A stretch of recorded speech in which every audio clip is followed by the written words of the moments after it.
однос на Феликс, ние се надеваме дека конечно казнената политика во однос на мачењето и на убивањето на животните ќе биде доследно променета и во овој случај ќе биде изречена највисоката санкција, односно казна за извршителот, а таа е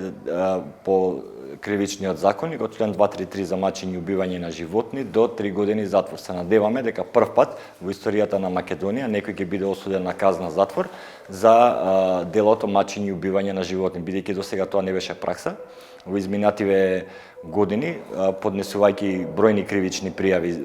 по однос на истото дело, максималната казна што досега била изречена во Македонија била изречена во однос на била изречена како парична казна во износ од 500 евра. Меѓутоа мораме да кажеме дека тоа беше по